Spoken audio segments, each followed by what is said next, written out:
Take a look at this picture. His name, Fahim. His age, 10 years old.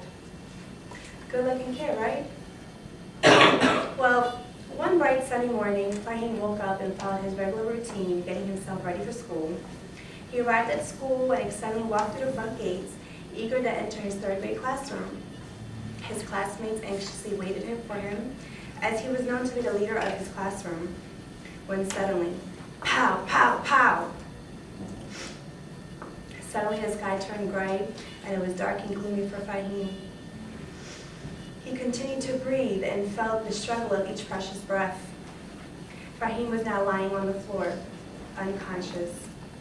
5 days later, Fahim was pronounced dead, as a bullet had struck him in his face, in front of his school. Sad, devastating story, right? Fahim Thomas Child is just one of the thousands of victims of gun violence in our own city. Our city, Philadelphia. Our city I refer to as a city of brotherly love. The city that loves you back. City of brotherly love. Last time I checked, love doesn't cause you to be buried 6 feet underground. Brotherly love doesn't make you solve problems with guns. So why all this hatred? Why are we easily deciding to shoot each other? Why are we making bad decisions that not only affect our lives, but leave innocent dead children? Well, I'm certainly not accusing you of shooting anyone.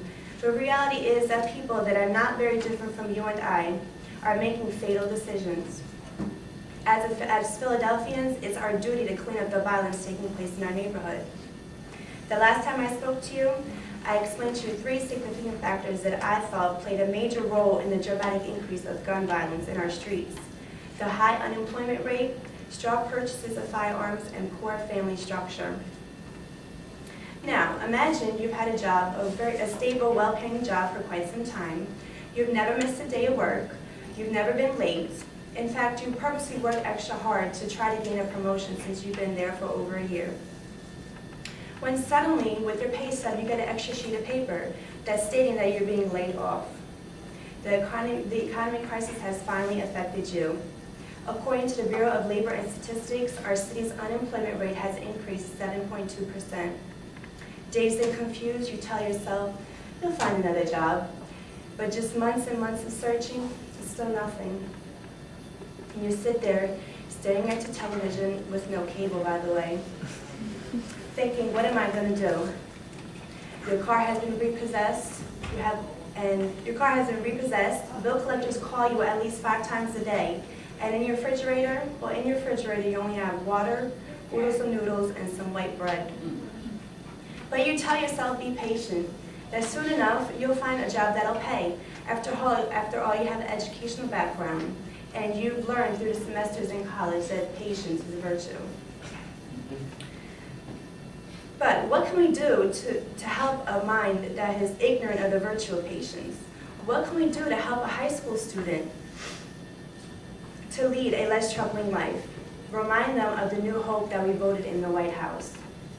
Newly elected President Obama promises to reach out to citizens that feel that their life will turn out to nothing. Obama will establish promised neighborhoods, in which the strategy is to address the range of obstacles that stand in the way of proper education in areas of high poverty. He will also raise the minimum wage to $9.50 by 2011, assuring families to be able to pay for basic needs such as food, transportation, and housing. However, most of all, Obama will invest $1 billion in transitional jobs and career pathway programs that will help low-income Americans succeed in the workforce, so that regretful high school dropout will yet have another chance to prove himself. So be sure to remind him that life is a struggle, and be sure to remind him that patience will get him through. Furthermore, what do you do if you find a gun placed in your trash can as you're taking the trash can out on Thursday morning for collection? Do you leave it there and act like you haven't noticed it? After all, who just wants to go through suspect questioning? Or do you pick it up and decide to leave it in your house? After all, you don't own a gun and it may be used for self-defense one day. According to Mothers Against Guns, 40% of guns recovered in Camden and Trenton were purchased in Pennsylvania. But how are all these guns hitting our streets? Through straw purchasers. Straw purchasers are people who are legal to purchase guns, but purchase multiple guns and distribute them to criminals on our streets. According to the Bureau of Alcohol, Tobacco, and Firearms, straw purchases can account for 26,000 illegal firearms on our streets. Another way firearms are ending up on our streets is due to negligence of gun collectors not counting their guns regularly. Unaware of the location of a firearm can be the same firearm that kills another Fahim. So a solution to adapt immediately: you must report your lost or stolen gun in 24 hours. I repeat, you must report a lost or stolen gun in 24 hours.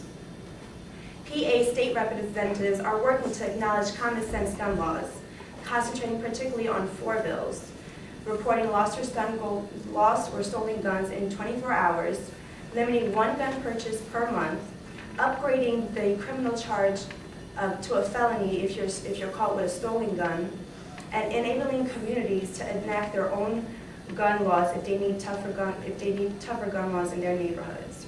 So get involved in your community, vote your voice, and let your concerns be heard all the way in Harrisburg. So let me spend some time in speaking to you on the most impactful of all, making a change in poor family structure. According to the current population survey, a child living with a single parent has risen from 10% to 24% since the 1970s.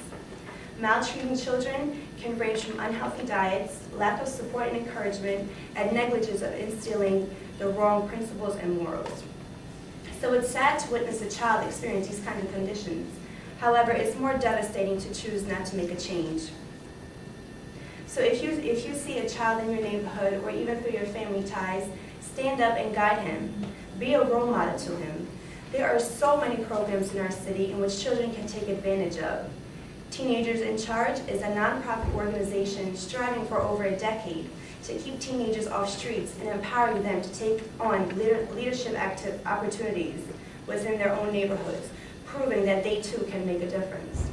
Take advantage of many free events within our city, such as the Franklin Institute Family Nights, which is a Wednesday of each month, or even a free movie viewing at the Pearl Movie Theater on a Saturday morning. Be a big brother or big sister to our city's youth. Expose them to a life that they have never seen. Show them that there is hope out there in the world, and through endurance and patience, they can earn a better future. Be an example. Our youth is our future.